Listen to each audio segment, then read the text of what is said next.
Le chef du gouvernement à l'écoute des experts maliens. Hier, il s'est entretenu avec le bureau du Centre d'études et de réflexion pour le Mali. Les parties ont échangé sur des possibles collaborations pour un Mali prospère. Dans ce journal, nous irons à Washington, aux États-Unis, où le président du Conseil économique, social et culturel et sa délégation ont rencontré les Maliens établis dans cet État. Cette visite vise à recueillir les préoccupations des Maliens établis à l'extérieur.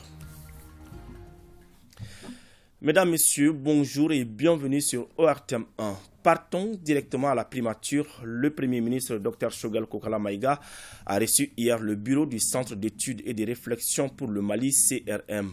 Les membres sont venus présenter le bureau au Premier ministre, ses réalisations et échanger sur un cadre de collaboration du CRM concernant certains sujets d'intérêt national. Écoutons Aïssetou Founé Samake, vice-présidente du CRM, à sa sortie d'audience. Elle est au micro de Mamadou Fani.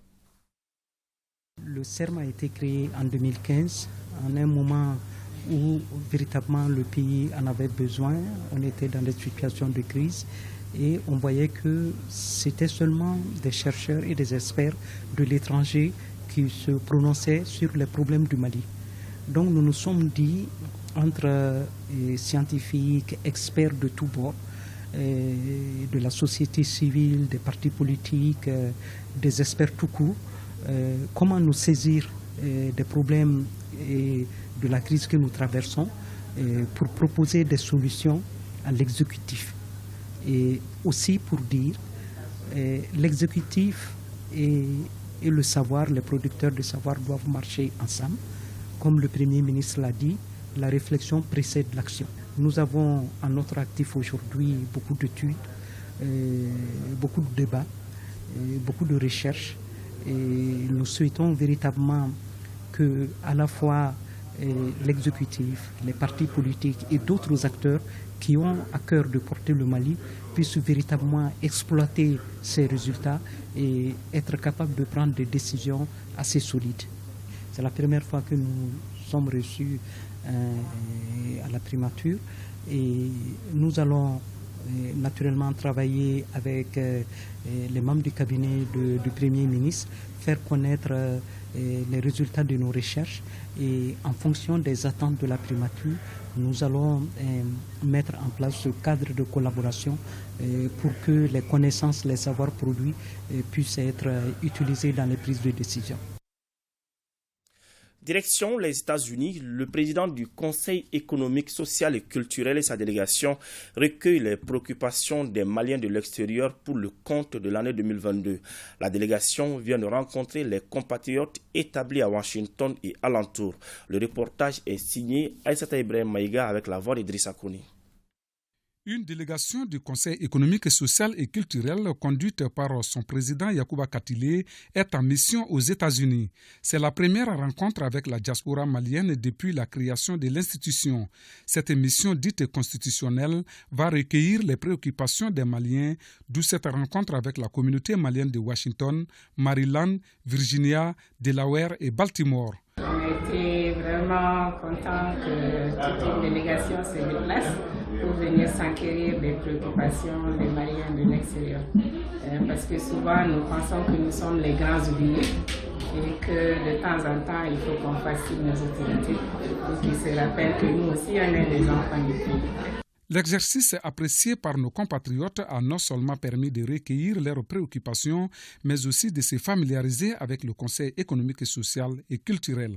Les préoccupations sont vraiment nombreuses et ils ont tenu à travers non seulement des questions, mais également à travers des contributions pour pouvoir vraiment donner le meilleur d'eux-mêmes afin que le palier à toi qui aujourd'hui nous sommes en train de suivre l'évolution des choses qui vit difficilement aujourd'hui, compte tenu beaucoup de choses, questions sécuritaires, questions sanctions économiques, pour que nous puissions en tant que Maliens se donner la main et sortir de cette impasse-là. Cette mission du président Katilé et de sa délégation s'étendra à Philadelphie, Atlanta et New York. Retour à Bamako, l'association malienne des Amis du Sahel vient de remettre un important lot de vêtements et de chaussures aux déplacés de Faladier. Le geste vise à atténuer les souffrances de cette couche touchée par un incendie il y a quelques mois. Mariam Koulibaly nous donne des détails sur cette remise. Depuis que l'incendie a ravagé le site des déplacés de Faladier, les bienfaiteurs n'ont cessé de se manifester envers cette couche défavorisée. L'Association malienne des Amis du Sahel ajoute sa pierre à travers un don composé de vêtements et chaussures de tout âge et des jouets pour enfants. Suite à l'incendie qui s'est produit le 21 février dernier, tout le monde sait que ça a causé beaucoup de dégâts et qui a vraiment augmenté la précarité de ces personnes-là qui vivent sur le site. Donc c'est ce qui nous a motivés et nous avons initié et lancé une campagne de collecte des vêtements, des chaussures, des jeux d'enfants, etc. Ces gestes de l'Association malienne des Amis du Sahel gardent tout son sens pour ces personnes déjà affectées par la crise que traverse le pays. Nous sommes très heureux de recevoir aujourd'hui ces vêtements et chaussures. Nous souffrons ici. Seul Dieu peut payer nos bienfaiteurs et on prie pour la paix dans notre pays. Engagée pour la cause des plus démunis, l'Association malienne des Amis du Sahel œuvre pour le bien-être des populations en difficulté, la protection et l'éducation des enfants, la sécurité alimentaire, entre autres.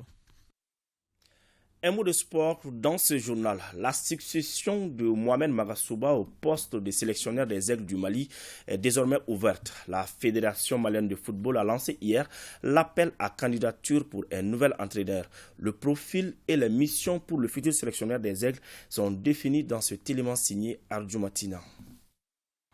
En vue du recrutement d'un nouveau sélectionneur pour l'équipe nationale senior de football, la Fédération malienne de football, en collaboration avec le ministère de la Jeunesse et des Sports, chargé de l'instruction civique et de la construction citoyenne, lance un appel à candidature pour le poste d'un sélectionneur. Cet appel à candidature est ouvert à tous les techniciens maliens ou étrangers dont les qualifications et compétences sont avérées pour l'accomplissement de la tâche. Les missions assignées au nouveau sélectionneur sont mettre en place une sélection nationale A de football sur la base des nouveaux fondements, qualifier le Mali pour la phase finale de la CAN 2023 en Côte d'Ivoire, puis atteindre au minimum la demi-finale, qualifier le Mali pour la phase finale de la CAN 2025 en Guinée et atteindre au minimum la finale, qualifier le Mali pour la phase finale de la Coupe du Monde 2026 et atteindre les huitièmes de finale, contribuer auprès de la direction technique à la mise en place d'une politique de formation des jeunes joueurs devant intégrer le futur centre technique du Mali pour assurer la relève, apporter son expérience dans la mise en œuvre de la politique technique de la Fédération malienne de football, en l'occurrence la formation des cadres techniques selon le programme de la direction technique nationale, collaborer avec les entraîneurs et sélectionneurs des catégories inférieures U15, U17, U20 et U23. Émettre son point de vue sur la planification et l'organisation des compétitions internationales ainsi que des matchs amicaux. Élaborer et déposer au niveau du secrétariat de la Fédération malienne de football les rapports techniques des compétitions internationales dans le délai. Le profil recherché, être titulaire des diplômes fédéraux ou étrangers obtenus à la suite des formations, licence A Pro CAF, licence A Pro UEFA ou tout autre diplôme reconnu équivalent. Avoir une bonne connaissance de la langue française comme langue de travail. Avoir une bonne connaissance du football africain et mondial, être porteur d'un projet sportif, être disposé à résider en permanence au Mali pendant la durée du contrat, avoir une grande capacité d'adaptation et une aptitude au travail en équipe, avoir un bon carnet d'adresses dans le milieu professionnel, avoir un bon palmarès en tant qu'entraîneur, avoir une forte personnalité pour imposer une discipline au sein de l'équipe et dans les vestiaires, avoir de la bienveillance dans les rapports professionnels et enfin être physiquement apte et en bonne santé. Santé, à présent, le monde a célébré hier 11 avril la journée mondiale de la maladie de Parkinson. Il s'agit d'une maladie neurodégénérative, c'est-à-dire une maladie liée à un vieillissement anormal précoce des cellules nerveuses qui s'occupent d'un aspect de la motricité. Elle touche principalement les personnes qui ont dépassé la cinquantaine. La maladie de Parkinson se manifeste souvent dans un premier temps par des tremblements sur une partie du corps. D'autres symptômes se caractérisent par des mouvements lent, une raideur et une perte d'équilibre. Focus sur cette maladie avec Barakissa Ouattara. Les gestes les plus simples relèvent du parcours du combattant pour Mariam, nom qu'on a attribué à cette patiente. Quand les tremblements commencent, je ne peux plus rien faire de moi-même. Après les prises de médicaments, il arrive même souvent que mes yeux changent de couleur. Les pieds ne tremblent pas. Par contre, je ressens des douleurs atroces à ce niveau. Le diagnostic est tombé en 2016. Mariam, âgée aujourd'hui de 65 ans, est atteinte de la maladie de Parkinson. Sa main gauche a commencé à trembler. Donc on a consulté un médecin à l'hôpital du Mali qui nous a conseillé d'aller voir au niveau de l'hôpital Gabriel Touré les neurologues qui sont là-bas. Donc à l'arrivée là-bas, ils nous ont fait faire un scanner au niveau de la tête. Donc au-delà de cela qu'on nous a fait savoir qu'elle a une maladie, mais que ça fait au moins se soigner à la longue. La maladie de Parkinson est une maladie bien connue. Elle constitue 1% des causes de consultation au CHU Gabriel Touré. Selon le professeur Youssoufa Maïga, chef de service de neurologie à l'hôpital Gabriel Touré, les causes exactes de la maladie ne sont pas connues, elles sont plutôt multifactorielles. L'âge, la génétique ou l'environnement sont vraisemblablement impliqués. On pense aujourd'hui qu'il faut qu'il y ait un individu qui a des gènes favorables, que l'individu soit dans un environnement stressant, un environnement qui l'agresse. Et donc, c'est ceci combiné, c'est-à-dire un facteur environnemental qui prédispose à cette maladie et une prédisposition génétique. Et c'est l'ensemble de ces facteurs qui vraiment peuvent conduire à cette maladie. Bien entendu, il y a certains toxiques qui ont été incriminés, notamment les organophosphorés. Certains toxiques ont été repérés comme étant des substances pourvoyeuses de cette maladie. C'est la deuxième maladie neurodégénérative la plus fréquente après la maladie d'Alzheimer. Très rare avant 45 ans, la fréquence de la maladie de Parkinson augmente en effet dans les tranches d'âge plus élevées avec un pic entre 60 et 70 ans. La maladie de Parkinson dans sa forme classique arrive autour de la cinquantaine, après la cinquantaine. Quand elle survient avant 50 ans, on dit que c'est une maladie de Parkinson du sujet jeune qui peut arriver parce qu'il y a la maladie de Parkinson, il y a d'autres maladies aussi qui ressemblent à la maladie de Parkinson. On les met dans la grande famille des syndromes parkinsoniens. Les symptômes de la maladie sont essentiellement au nombre de 3. C'est premièrement des tremblements qui arrivent sur le sujet de plus de 50 ans, comme je l'ai dit. Tremblements généralement sur un hémicorps, sur une partie du corps. Rarement, les tremblements touchent d'emblée l'ensemble des deux parties du corps. C'est soit la gauche, soit l'hémicorps gauche, soit l'hémicorps droite. Donc, le tremblement est le signe le plus fréquent.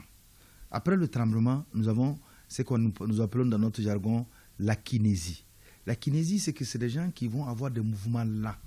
Vous allez remarquer un individu qui va avoir une lenteur dans tous ses mouvements, qui va marcher très doucement, qui va parler très doucement, qui va avoir une démarche qui ressemble plutôt à un robot. La kinésie qui va aller très doucement. Et le troisième signe, c'est la rigidité. L'individu, de plus en plus, va devenir comme un morceau de bois, va constater des contractures dans son corps. Il va devenir rigide, ce qu'on appelle la rigidité. Diagnostiqués tôt, les médicaments permettent d'atténuer les symptômes de la maladie de Parkinson et améliorer la qualité de vie du patient. Nous avons un arsenal thérapeutique assez riche.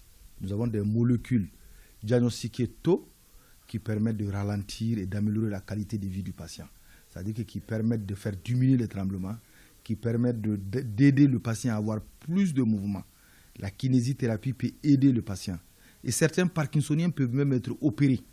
Il y a un petit nombre de parkinsoniens qui sont candidats à la chirurgie. Dans la plupart des cas, la maladie de Parkinson ne réduit pas l'espérance de vie, mais c'est une maladie chronique qui nécessite une très grande vigilance, car plus l'on vieillit, plus la maladie progresse et les risques augmentent. Voilà, c'est tout pour ce journal. Merci de l'avoir suivi. Un grand merci à toute l'équipe de réalisation.